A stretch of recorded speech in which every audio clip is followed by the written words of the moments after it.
Majority Leader. I ask that further proceedings not in a quorum call. Not in a quorum call. Well, Madam President, I have an update for the information of all senators and for the information of the American people, and it's good news.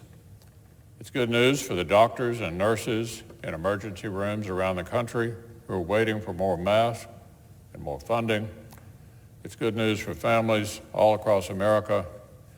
At last, we have a deal.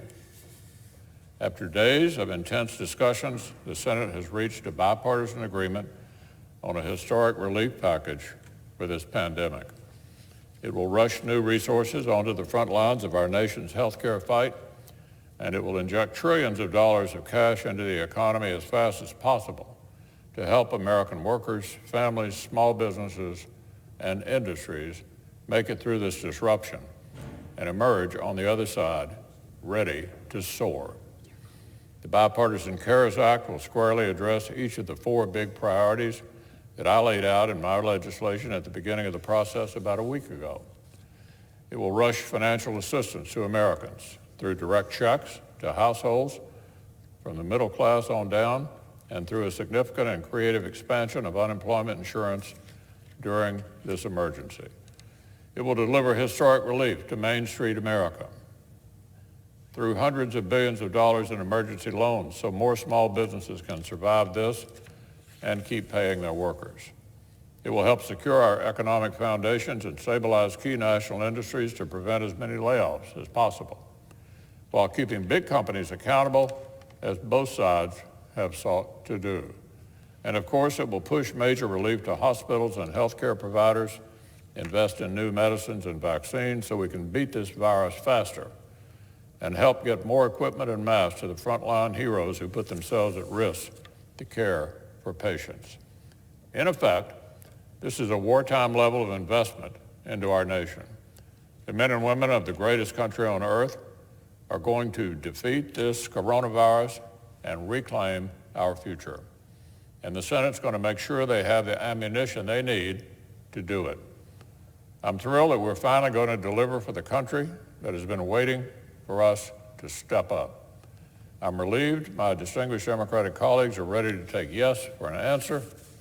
This has been a long week for the Senate, but it's been a much longer week for the hundreds of millions of Americans who find themselves in this strange new reality, where every morning brings new worries about their health, about their loved ones, about whether their job or their small business will still exist at this time next week. So, Madam President, help is on the way. The American people are already rising to this grave challenge, and the Senate is about to follow suit. We're going to pass this legislation later today.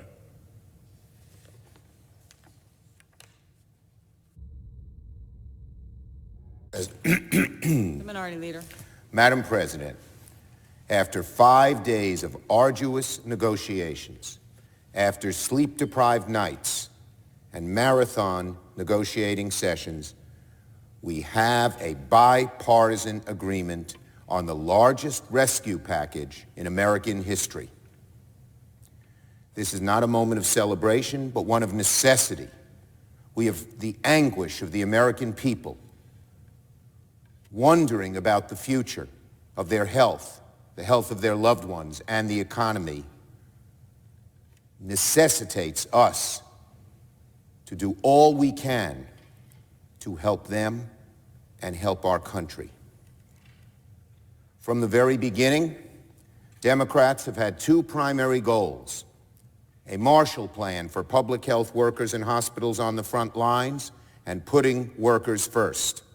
The agreement now, after these 5 days, reflects those Democratic priorities, and we are proud that they are now part of this legislation.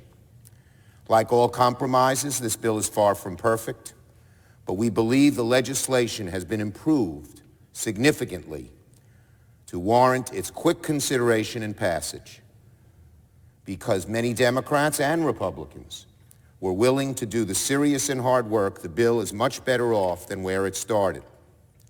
Democrats have succeeded in making the bill substantially better on many counts. Here are 4 major pillars of the bill. First, a Marshall Plan for our hospitals and medical needs. There is much more money for our hospitals, for our nurses and physicians, for our nursing homes, for our community health centers to do the job they need to do. Over $130 billion. Second, workers first. So many people are being put out of work through no fault of their own. They don't know what their future is going to be like. How are they going to pay the bills? Well, we come to their rescue. And the most significant part of that is something we are proud to have devised. We call it unemployment compensation on steroids. Every American worker who is laid off will have their salary remunerated by the federal government so they can pay their bills. And because so many of them will be furloughed rather than fired, if they have benefits, they continue. And, extremely important, they stay with the company or small business. And that means that company or small business can reassemble once this awful plague is over and our economy can get going quickly. Third, strict oversight, transparency, and accountability of all loans made to corporate America. We need oversight. We need transparency. Every loan document will be public and made available to Congress very quickly so we can see where the money is going, what the terms are, and if it's fair to the American people. And an oversight board, as well as an IG, to make sure things are done on the level. Fourth, real resources for our state and local governments. That was one of the last decisions we had to make. $150 billion to go to states and localities who were so hard-pressed because of all the new expenses that COVID-19 puts upon them, and because they're not getting the resources they usually get. Taxes are delayed till June. And finally, real help for small businesses. My dad was a small businessman and exterminator. I know how small business people worry and suffer. They will get loans. Their employees will be paid by the federal government while they're closed because they don't have customers or services. And they can, too, bounce back afterwards. So this agreement is really an outstanding agreement. To them, to all Americans, I say, help is on the way, big help and quick help. We're going to take up and pass this package to care for those who are now caring for us and help carry millions of Americans through these dark economic times. I yield the floor.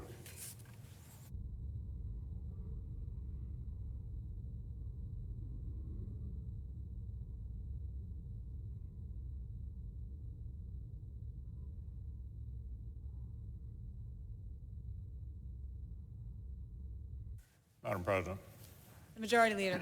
I ask unanimous consent to when the Senate completes its business today at adjourn until 12 noon Wednesday, March 25th.